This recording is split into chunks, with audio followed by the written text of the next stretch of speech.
براہ راست چلیں گے آپ کو شبلی فراز اس وقت پریس کانفرنس کر رہے ہیں. ایک بڑی اہم لیجسلیشن تھی. ان بلوں کا مقصد پاکستان کو اس مین سٹریم میں لانا تھا جو کہ ہم پہ فیٹف ادارے نے ہمارے ملک پہ کچھ شرائط عائد کی تھیں، جس میں کہ اینٹی ٹیررزم بل، اس میں کہ اینٹی منی لانڈرنگ اور اس سے ریلیٹڈ، جس سے کہ منی لانڈرنگ ہوتی ہے، جس سے کہ ٹیررزم کی ایکٹیویٹیز فائنینس ہوتی تھیں یا ہوتی ہوں، ان کو روکنے کے لیے یہ بہت اہم تھی. اور اس لیجسلیشن میں ہمارے پاس کوئی چوائس نہیں تھی.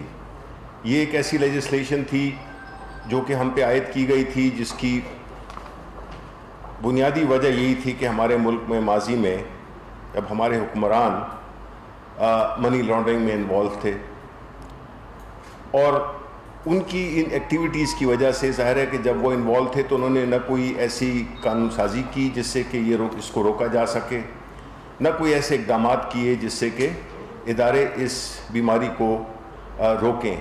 اور منی لانڈرنگ ایک ایسی چیز ہے جو کہ ملک کی معیشت کو بہت بری طرح سے نقصان پہنچاتی ہے. یہ ایک ایسی چیز ہے جس سے کہ آپ کے جو کاروبار ہے، آپ کا جو معیشت ہے، اس میں بڑے نیگیٹو اثرات آتے ہیں. گرے لسٹ میں ہم بڑے عرصے سے تھے اور انہی کی حکومتوں میں تھے. اس سے نکلنا یا بلیک لسٹ میں جانا، یہ دو چوائسز تھیں. ان دو چوائسز کو اگر ہم نے چوز کرنا تھا کہ پاکستان کے لیے کیا بہتر ہے، اور دوسری طرف اپوزیشن ان کی یہ کوشش تھی کہ جو ان کے لیڈرز ہیں ان کے لیے کیا بہتر ہے، یعنی کہ پاکستان کے مفادات اور ایک مخصوص ٹولہ، ایک مخصوص اپوزیشن کی جو سیاسی دو بڑی جماعتیں ہیں، ان کی لیڈرز کی چوائس کرنی تھی ہم نے کہ ہم نے کن کے حق میں فیصلہ کرنا ہے. اور ظاہر ہے کہ اپوزیشن نے پورا زور لگایا، لیکن کچھ ان کی پارٹی میں اور جو ہماری حکمت عملی تھی اس بل کو پاس کرانے کے لیے، اور وہ حکمت عملی یہی تھی کہ ہم نے عوام کو آگاہ کیا گاہے بگاہے کہ یہ لیجسلیشن ہمارے لیے کتنی اہم ہے. تو وہ لیجسلیشن جیسے کہ آپ کا معلوم ہے وہ اللہ کے فضل سے پاس ہو گئی، لیکن اپوزیشن کا جو چہرہ ہے وہ سامنے آ گیا، جو ان کا اصل چہرہ ہے. اس کی تفصیلات آپ کو شہزاد اکبر صاحب تفصیل سے بتائیں گے، اور اس کے بعد پھر ہم کچھ اور موضوعات پہ بھی بات کریں گے. جی شہزاد صاحب. جی السلام علیکم. سب سے پہلے تو فیٹف کے اوپر، جو فیٹف سے ریلیٹڈ جتنی لیجسلیشن تھی، اس کے اوپر سب سے پہلے تو یہ جاننا اور سمجھنا ضروری ہے کہ جو فیٹف ریلیٹڈ لیجسلیشن ہے وہ مالیاتی جو قوانین ہیں جس کے اندر کوئی بھی مالی امور آتے ہیں، اس کے اندر ایسی شقیں ریکوائرڈ تھی جس سے مالی بدعنوانی اور منی لانڈرنگ جیسی چیزوں کا سد باب ہو سکے، اس میں رکاوٹ ہو سکے. یہ ایک بیسک پرنسپل تھا. اور فیٹف کے جو اس کا جو ایک ریویو پروسیس ہوتا ہے، اس کو سمجھنا بھی ضروری ہے کہ یہ کوئی ایک ادارہ نہیں ہے، کوئی اس طرح سے کوئی این جی او نہیں ہے. اس کے اندر پورے اقوام عالم اس کے ممالک کے لوگ ہوتے ہیں، اور کنٹری ریویو ہوتا ہے، اور دوسرے ممالک کے لوگ ایکسپرٹس آپ کے ملک کے قوانین کو ریویو کر کے وہ جو دوسرے ممالک میں قوانین ہیں اس کے تناظر میں یہ طے کرتے ہیں کہ آپ کے قوانین کیا اتنے سخت یا نرم ہیں کہ جو ریکوائرمنٹ ہے اس مدعے کو، اس مسئلے کو سامنے رکھتے ہوئے تاکہ اس کا سد باب ہو سکے. یہ اس کا بیسک پرنسپل ہے. اس کے لیے کچھ درجن سے زائد قوانین تھے جن کے اندر، جس طرح سے آپ کو پتہ ہے کہ یہ جو ٹرسٹ ہوتا ہے، وقف کا معاملات ہیں، اس کے علاوہ آپ کے جو ٹیرر فائنینسنگ کی چیزیں ہیں، اس میں اینٹی ٹیررزم ایکٹ کے اندر تھے، مختلف قوانین تھے. ان کے اندر کچھ اسپیسیفک اصلاحات تھی جو فیٹف کی طرف سے آئی. ہمارا ایک پورا فیٹف سیکریٹریٹ ہے وفاقی حکومت کا، جس کے اندر تمام اداروں کی نمائندگی ہے، جتنے سٹیک ہولڈرز ہیں وہ اس کا حصہ ہیں. ایک پوری ٹیکنیکل ٹیم ہے، اس کے اندر انٹرنیشنل کنسلٹنٹس ہیں، اور ایک یہ پورا، کیونکہ دیکھیے پاکستان جب گرے لسٹ میں چلا گیا اور اب خطرہ تھا کہ آپ نے بلیک لسٹ میں جانا ہے، تو ایک رسپانسبل گورنمنٹ جو ہے وہ اس کا یہ کام ہے، اس کی یہ ڈیوٹی ہے کہ وہ تمام سٹیپس اٹھائے کہ یہ چیز نہ ہو اور پاکستان واپس سے گرے لسٹ سے نکل کے دوبارہ سے وائٹ میں آ جائے. تو اب اس کے لیے جو جتنی ریکمنڈیشنز آئی ان کے اوپر بلز بنائے گئے، اور پھر چونکہ پارلیمان میں جب لائے گئے تو اپوزیشن سے نیگوسیشن شروع ہوئی۔ یہاں سے میں آپ کو بتاتا ہوں کہ اندرونی کہانی کیا تھی۔ لیکن جب اپوزیشن سے بات چیت شروع ہوئی، کیونکہ سینٹ میں آپ جانتے ہیں کہ ہماری اکثریت نہیں ہے، تو اس لیے اپوزیشن کو ساتھ لے کے چلنا بہت ضروری تھا، اور حکومت نے 1 سال سے زائد اس کے اوپر کوشش کی ان کو ساتھ لے کے چلنے کی، جس میں تیزی پچھلے 3-4 ماہ میں آئی، کیونکہ ظاہری بات ہماری ڈیڈ لائن قریب آ رہی تھی۔ اپوزیشن کے مد نظر سب سے بڑی چیز جو یہ تھی کہ اس پورے پیکج کے بدلے میں ہم کیا چاہتے ہیں، اس پورے جو فیٹف بل کے پیکج ہے اس کو کہہ لیجئے، اس کے بدلے میں اپوزیشن کی صرف ایک ہی ڈیمانڈ تھی کہ نیب کے قانون جس کے اندر 37 یا 38 ٹوٹل شکے ہیں، اس میں 34 ٹانکے لگا دیے جائیں، یعنی کہ 34 اس کے اندر امینڈمنٹس انہوں نے پروپوز کی۔ لاسٹ ٹائم بھی وہ ڈاکومنٹ بھی سب کے پاس موجود ہے، پہلے بھی میں اپنی ایک پریسر میں اس پورے ڈاکومنٹ کو دکھا چکا ہوں، کلاز وائز بات کر چکا ہوں۔ میں یہ سمجھتا ہوں کہ آپ کے تعاون سے اور پریشر سے، عوامی پریشر سے جب وہ ایکسپوز ہوئے تو ان کا یہ مطالبہ اس وقت تو وہ ختم ہو گیا۔ پھر ہم باقی قوانین کے اوپر آ گئے، اور آخر میں آ کے سوئی اٹک گئی اینٹی منی لانڈرنگ ایکٹ کے اوپر۔ Anti money laundering act Pakistan میں پہلے ایک آرڈیننس کی صورت میں سن 2007 میں لاگو ہوا، 2010 میں یہ پارلیمان کے ساتھ ایک قانون بنا جس کو اینٹی منی لانڈرنگ ایکٹ کہا گیا۔ اس وقت پاکستان پیپلز پارٹی کی گورنمنٹ تھی۔ اب اس قانون کو جب ریویو کیا گیا تو اس قانون کے اندر کافی ساری کمیاں تھیں، خامیاں تھیں، جس کو پوائنٹ آؤٹ کیا گیا، اور یہ طے کیا گیا کہ ان خامیوں کو دور کیا جائے گا اور اس قانون کو مزید بہتر کیا جائے گا، کیونکہ اس قانون میں کافی ساری خامیاں ہونے کی وجہ سے ہی آپ کے سامنے یہ فیک اکاؤنٹ کے کیسز اور کبھی فالودے والے کا اور کبھی پاپڑ والے کے اکاؤنٹ سامنے آتے ہیں۔ اسی چیز کو مد نظر رکھتے ہوئے ایک ڈرافٹ حکومت کی طرف سے تیار کیا گیا، وہ اپوزیشن کے ساتھ شیئر کیا گیا، نیگوسیشن ہوئی۔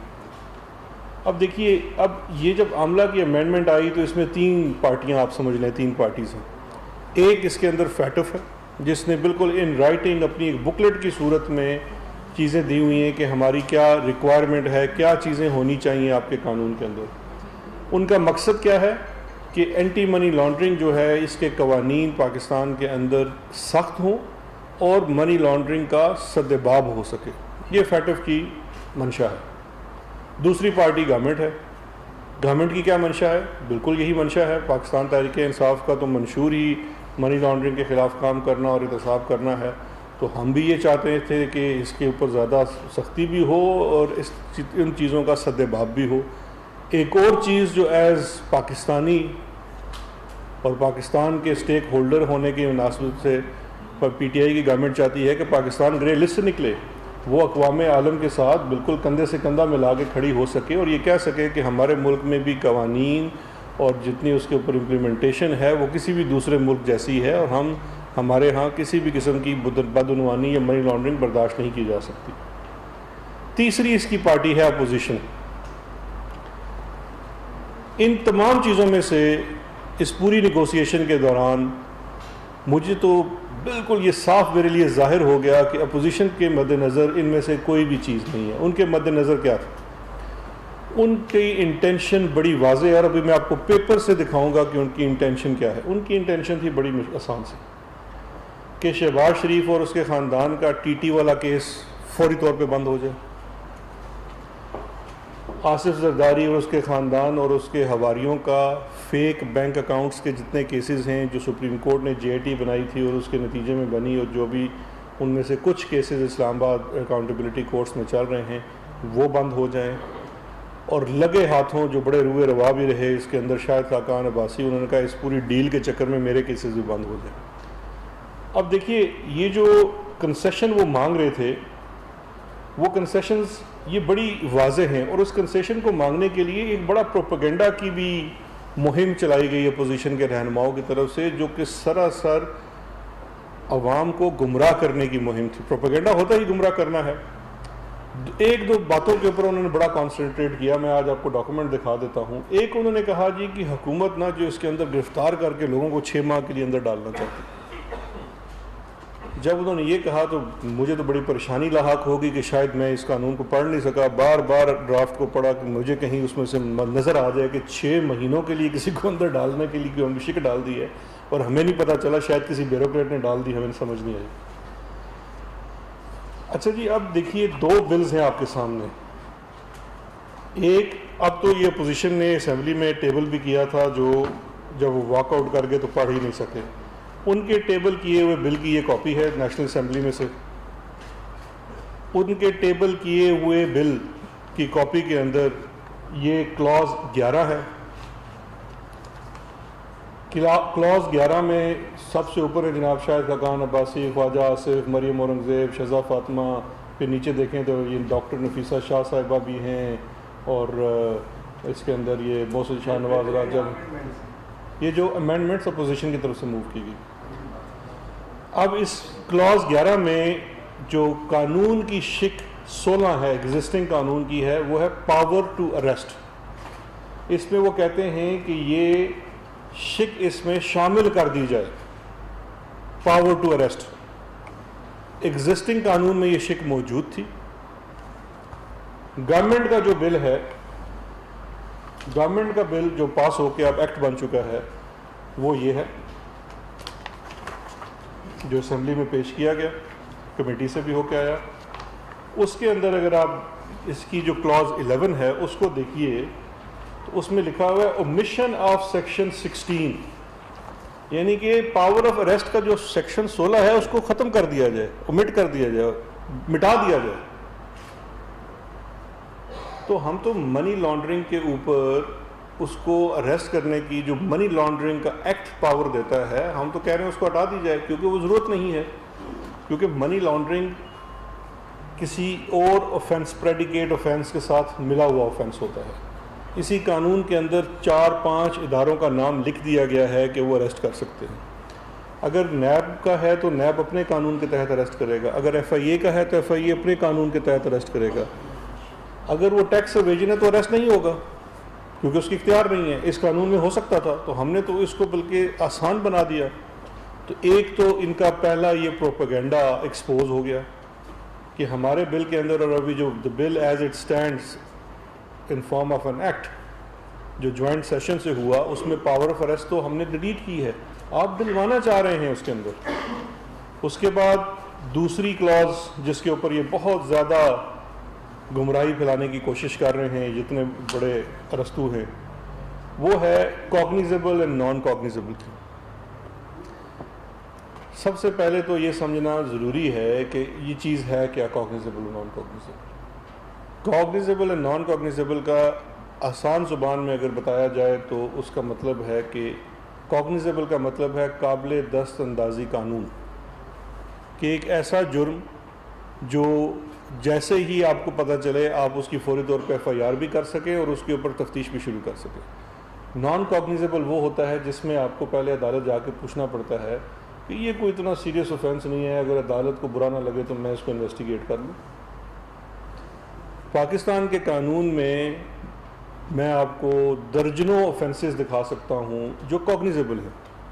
وہ کوگنیزیبل ہونے سے کوئی ایسی کسی کی آزادی میں یا کسی کے فریڈم میں یا کسی کے رائٹس میں کوئی فرق نہیں پڑتا ہے، صرف ایک فرق پڑتا ہے، یہ آپ کی سٹیٹمنٹ ہے کہ آپ ایز اے قوم منی لانڈرنگ کو ایک سیریس اوفینس سمجھتے ہیں۔ یہ سٹیٹمنٹ فیٹف آپ سے ڈیمانڈ کر رہا تھا۔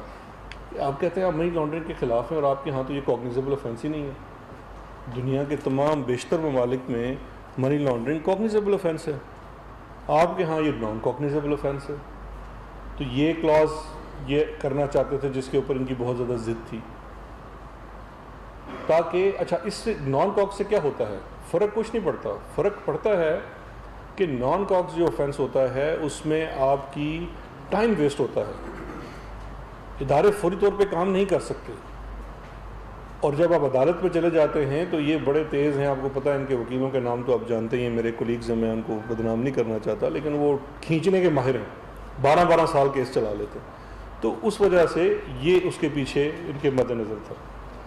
اچھا اس کے بعد جو سب سے بڑی چیز یہ چاہتے تھے جس کے اوپر انہوں نے کہا باقی جو مرضی کر لو بس یہ کر لو، وہ ان کے بل کے اندر جو ڈیفینیشن کلوز ہے اس کی شک نمبر 18 ہے شاید، جس میں جی 18 پیراگراف 17 کی جگہ 18 کو سبسٹیٹیوٹ کر دیا جائے۔ اچھا، یہ بھی بڑی مذائقہ خیز قسم کی ڈیمانڈ تھی، جو اب اس کلاز کے اندر ما سوائے اس کے نمبر چینج کرنے کے حکومت کوئی تبدیلی نہیں لا رہی تھی، کیونکہ ڈیفینیشنز میں کچھ نئی ڈیفینیشنز ایڈ ہوئی تو جو اس کا ایگزسٹنگ نمبر تھا وہ آگے چلا گیا۔ ڈیفینیشن اس میں کس کی ہے؟ انویسٹیگیشن اینڈ پروسیکیوٹنگ ایجنسی کی۔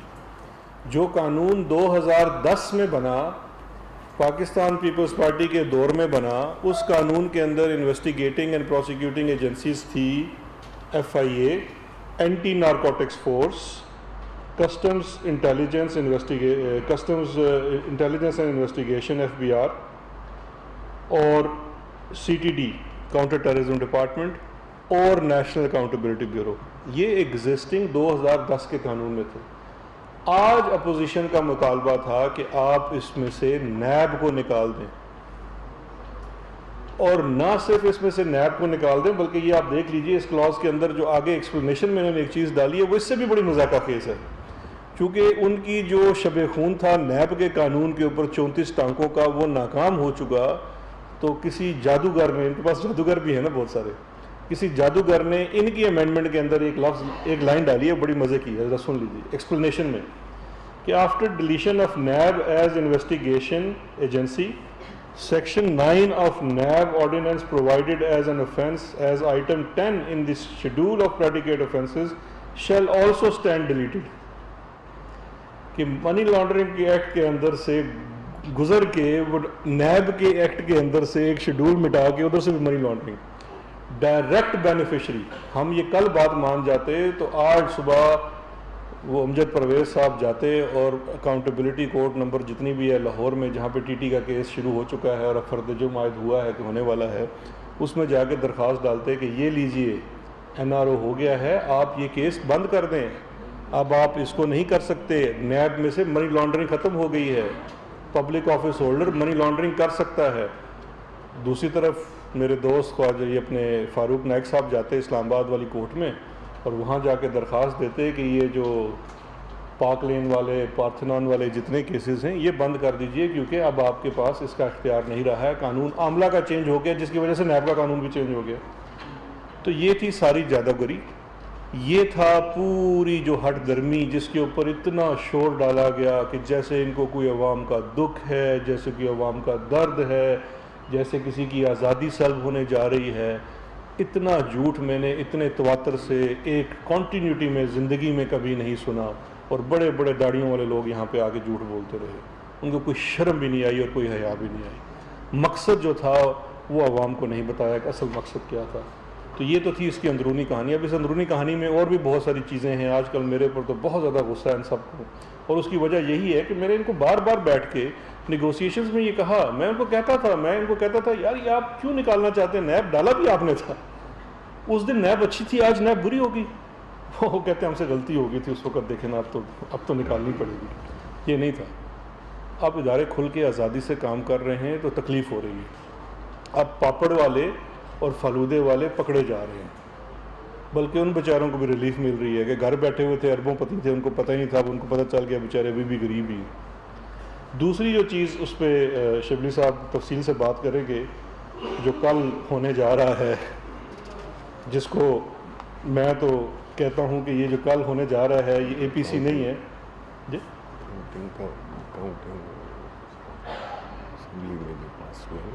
ہاں جی، یہ ہاں ایک آخری چیز اس کے اوپر، یہ بھی ایک کنٹروورسی پیدا کرنے کی کوشش کی جا رہی ہے کہ اسمبلی میں کاؤنٹنگ غلط ہوئی۔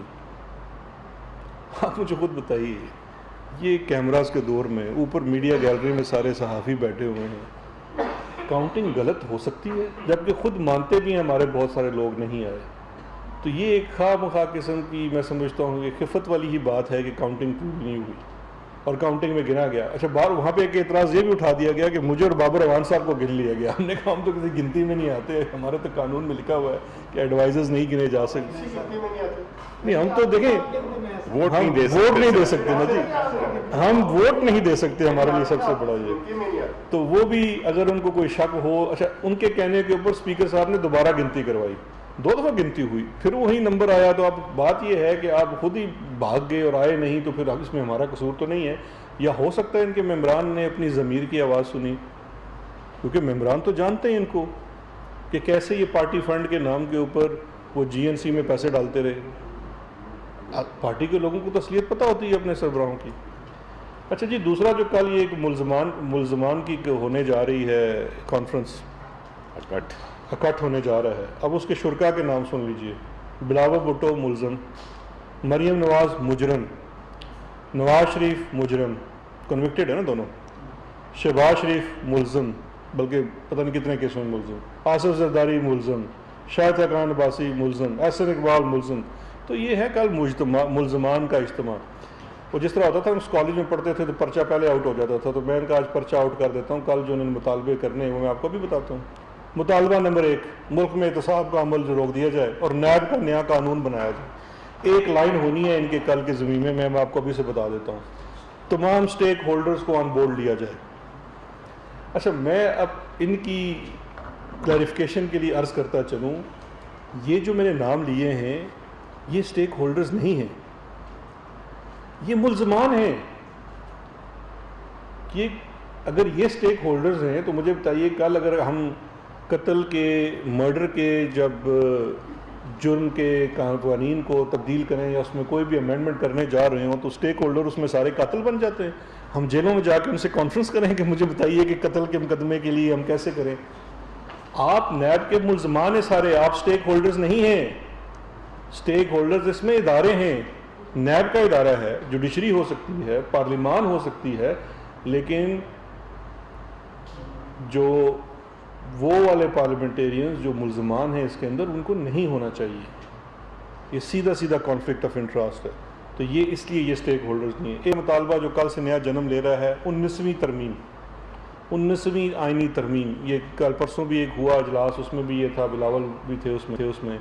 کل بھی یہ انہوں نے کرنا ہے کہ جی 19th امینڈمنٹ کو تبدیل کیا جائے. پہلی تو سوال ان سے یہ ہونا چاہیے کہ 19th امینڈمنٹ تو کی آپ نے تھی, انہی دونوں پارٹیوں نے کی تھی نا. امینڈمنٹ تو 2/3 کے ساتھ ہوتی ہے. 19th امینڈمنٹ کیا ہے؟ Judicial appointment process. ہمیں بھی تحفظات ہو سکتے ہیں, لیکن اپوزیشن کے تحفظات یہ ہیں کہ اب ان کے اپنے جج نہیں لگ رہے. یہ ان کو بہت سخت تکلیف آ گئی ہے. آزاد عدلیہ ان کو دکھ رہی ہے, ان کے لیے مسئلے پیدا ہو رہے ہیں. تو اپوزیشن سے کیا عرض ہے کہ آزاد عدلیہ کے اوپر بھی حملے کرنے سے پہلے سوچ لیجئے گا. اور پھر وہی ایک پرانی رٹ ہوگی, اس پہ شبلی صاحب بھی بات کر لیتے ہیں کہ جی حکومت ناکام ہو گئی ہے, نئے الیکشن کروا دیے جائیں وغیرہ وغیرہ. لیکن یہ ہے بیسیکلی ملزمان کا گٹھ, اور وہ آخر میں یہی کہیں گے کہ جیلوں کو اچھا کر دیں, ہمارے لیے وہاں انتظام بہتر کر دیں. اب اس شبلی صاحب میں ایک سیکنڈ جی, میں جی ایکیوز پارٹی جی دیکھیں, بنیادی چیزیں آپ کو شہزاد اکبر صاحب نے فیٹف کی اندرونی اور اس کی جو پوری کہانی تھی وہ, اور جو فیکٹس تھے وہ آپ کو سنا دیے.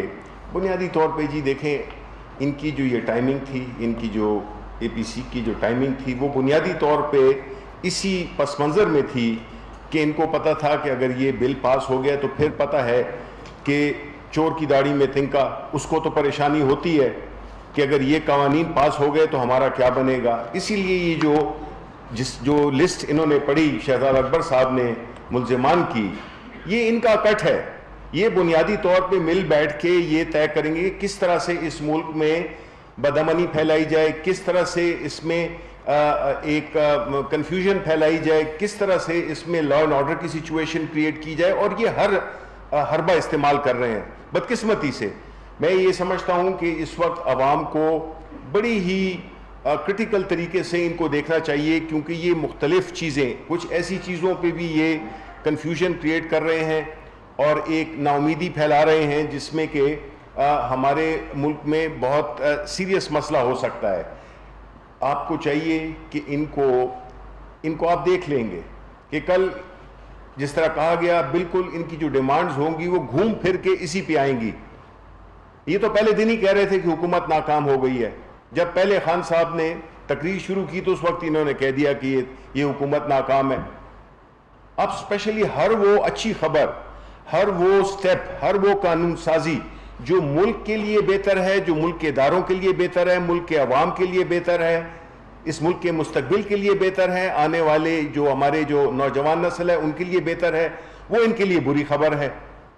کیونکہ یہ پاکستان کو اسی طرح اپنی ایک ذاتی جاگیر سمجھ کر اور یہ اس پہ حکمرانی بھی کرنا چاہتے ہیں اور ابھی یہ تحفظ دینا چاہتے ہیں اس ساری دولت کا, ان اثاثوں کا جو انہوں نے غیر قانونی طور پہ اداروں کو مفلوج کر کے اپنے لوگ بٹھا کر اور وہاں سے فیسیلیٹیٹ کیا. انہوں نے اپنی کرپشن کو, منی لانڈرنگ کو, یہ جو جائیدادیں ہیں نہ ان کا جواب دیا, اس میں یہ رہ رہے ہیں. سخت وقت میں یہ عوام کو چھوڑ جاتے ہیں. ابھی سنا یہ ہے کہ وہ ویڈیو لنک کے ذریعے خطاب کریں گے. اب ایک شخص ہے جو کہ میرا یہ مجرم ہے, کنوکٹڈ ہے, وہ جو ہے تو بیماری کا بہانہ بنا کے وہ چلا گیا اور وہاں سے وہ خطاب کرے گا, یعنی سیاست کرے گا اور قانون کے سامنے پیش ہونے سے وہ کے لیے وہ بیمار ہے. تو عوام کو یہ بیوقوف نہ سمجھیں. یہ جو ان کی یہ جو ایک سیاسی پوسچرنگ ہوتی ہے, یہ جو اپنی ایک ترتیب بناتے ہیں, اپنی حکمت عملی بناتے ہیں, وہ بنیادی طور پہ وہی ہے کہ یہ حکومت کو کسی نہ کسی طریقے سے پریشر میں لا سکیں. آپ نے پرائم منسٹر صاحب کا خطاب سنا ہوگا اسمبلی میں. انہوں نے کہا کہ وہ ہر چیز پہ اپوزیشن کے ساتھ بیٹھنے کو تیار ہیں, جو چیز بھی ہو ملک کی بہتری کے لیے ہو, کوئی قانون سازی ہو, وہ بیٹھنے کے لیے تیار ہیں. ہاں, ایک چیز کے لیے اس پہ کوئی کمپرومائز یا بحث یا اس پہ نیگوسیشن نہیں ہو سکتی ہے, وہ ہے کرپشن. اس سے ظاہر ہوتا ہے کہ پاکستان تحریک انصاف پرائم منسٹر عمران خان کی حکومت جمہوری بھی ہے اور وہ اپوزیشن کو جو ایک ایسی اپوزیشن جو کہ ملک کے مفاد میں بات کرے, ملک کے خلاف نہیں, جس طرح کہ انہوں نے فیٹف میں پوری کوشش کی کہ پاکستان گرے لسٹ میں رہے یا خدا نخواستہ بلیک لسٹ میں چلا جائے. ان کے لیے یہ جو ہے تو ساری بری خبریں ہیں. یہ جب ان کو پتہ چلتا ہے کہ اکانومی بہتر ہو رہی ہے, جب ان کو پتہ چل رہا ہے کہ کنسٹرکشن کا جو سیکٹر ہے وہ اس میں تیزی آ گئی ہے, جب وہ سمجھتے ہیں کہ ایکسپورٹس بڑھ رہی ہیں, لارج اسکیل مینوفیکچرنگ بڑھ رہی ہے, ریمیٹنسز بڑھ رہی ہیں, تو یہ ساری چیزیں اس کا آہستہ آہستہ عوام کی طرف بھی اس کے فوائد جائیں گے. کیونکہ جس طرح یہ حالات میں ہمیں ملک کو چھوڑ گئے تھے, ہم تو تقریباً دیوالیے پن کا شکار ہونے والے تھے. لیکن اللہ کا شکر ہے ہمارے لیڈر کی حکمت عملی, چاہے وہ کووڈ کی صورت میں ہو, چاہے وہ اکانومی کی صورت میں ہو, یہ دو کام, اس سے بڑے کام میرا نہیں خیال ہے کہ پاکستان یا کسی اور ملک کو بیک وقت درپیش آ سکتے ہیں. کووڈ سے بھی اللہ تعالیٰ کے فضل سے ہم بڑی کامیابی سے نکلے, اکانومی کو بھی ہم نے بحال کرایا اور اس کے ثمرات انشاءاللہ کچھ پہنچنے شروع ہو گئے ہیں اور کچھ جو ہے پہنچنے عنقریب پہنچ بھی جائیں گے. غریبوں کے لیے جو کام کر رہے ہیں ہماری حکومت, یہ پہلی دفعہ ہے کہ غریب کو پہلے فوکس کیا گیا ہے بجائے اس کے کہ جو ایک خاص طبقہ جن کو کہ حکومت کی سرپرستی حاصل تھی وہ اب نہیں ہے. اب جو ہے تو جو پرائم منسٹر عمران خان ہے وہ جو غریب ہیں وہاں سے وہ شروع کر رہے ہیں, ان کی جتنی بھی پالیسیز کا جو محور ہے وہ غریب لوگ ہیں. تو یہ جو ہو رہا ہے بجلی کے لیے جو نیگوسیشن شروع کی ہیں, جو کہ انہوں نے مہنگے معاہدے کر دیے تھے, اس کے لیے نیگوسیشن شروع کی ہیں. گیس کے لیے نئی حکمت عملی بنا جا رہی ہے کہ عوام کو سستی بجلی مل سکے, عوام کی زندگی آسان ہو, اکنامک اپرچونٹیز ہوں, معاشی سرگرمیاں ہوں, اس سے جو ہے تو لوگوں کے کاروبار چلیں کہ لوگوں کو آسودگی ملے. تو آپ کے کوئی اگر سوال ہے تو اس کے لیے ہم حاضر ہیں. ایک تو یہ بتا دیں سر کہ کل جس طرح آپ نے کہا کہ مجرم بھی ہیں, سزا یافتہ بھی ہیں, اشتہاری بھی ہیں, اگر وہ سیاسی پارٹی میں اگر وہ کر رہے ہیں اپنا خطاب, تو پھر الطاف صاحب کے اوپر کیوں پابندی لگی ہوئی ہے؟ نمبر ایک. نمبر دو یہ بتا دیں جس طرح آپ نے کہا کہ ہم عوام کو ریلیف فراہم کر رہے ہیں, تو جو آپ لوگوں کے وعدے تھے الیکشن کے 50 لاکھ گھروں کے اور نوکریوں کے اور روزگار کے, وہ کہاں تک پہنچے 2.5 سال تقریباً؟ دیکھیں جی، پہلی بات تو یہ کہ آپ نے یہ دیکھا ہوگا کہ جو کنسٹرکشن کی جو ایک پیکیج پرائم منسٹر صاحب نے دیا ہے، جس میں کہ آسان، نہایت آسان قرضوں پہ 3%، 5% پہ قرضے فیسیلیٹیٹ کرنا، ہر ہفتے وہ میٹنگ کرتے ہیں کہ جو بھی اس میں رکاوٹیں ہیں، جو بھی اس میں جو سرکاری وہ ریگولیٹری اتھارٹیز کی جو بھی آپ کو این او سیز ہوتے ہیں، جو بھی چیزیں ہیں، ان سب کو وہ پرائم منسٹر صاحب ہر ہفتے میٹنگ کرتے ہیں، ان کو کلیئر کر رہے ہیں۔ یہ پروجیکٹس آلریڈی شروع ہو گئے ہیں، اور انشاءاللہ آپ دیکھیں گے کہ ہمارے جب 5 سال مکمل ہوں گے تو ہم اس وعدے کو کو ہم مکمل کرنے کے بہت قریب ہوں گے اگر ہم اس کو پاس نہ کر جائیں۔ پہلا سوال جی آپ کا یہ ہے کہ جو الطاف حسین ہے اس کو کیوں نہیں خطاب، وہ تو ایک اور ہی کہانی ہے، لیکن دونوں میں کوئی زیادہ فرق نہیں ہے۔ ایک جو ہے تو ملک کو کے اندر رہتے ہوئے ملک کو نقصان پہنچایا نواز شریف، اور جو دوسرے ہیں انہوں نے باہر رہ کے اور ملک کو نقصان پہنچانے کی کوشش کی۔ دوسرا اس میں یہ بھی ہے کہ جو پیمرا کی ریگولیشن ہے اس کے مطابق جو ایبسکانڈر ہے اس کا کوئی وہ ایڈریس نہیں کر سکتا، پریس کانفرنس نہیں کر سکتا، تو پیمرا کا ضابطہ اخلاق اپنی جگہ موجود ہے، اگر وہ کریں گے تو وہ اس کی خلاف ورزی، لیکن وہ جو بھی ہوگا اگر وہ کریں گے تو اس پر قانون کے مطابق کارروائی کی جائے گی۔ باقی وہ ایک مجرم نے آگے کون سی نئی بات کر لی نہیں میرے بھائی، لیکن یہ جو 3 سے 5% والی بات کی شبلی صاحب نے، ذرا اس کو تھوڑا سا سمجھنے کی ضرورت ہے۔ کل مجرموں کا اکٹھ ہونے جا رہا ہے، یہ کہنا ہے شہزاد اکبر کا۔ معاون خصوصی اور شبلی فراز پریس کانفرنس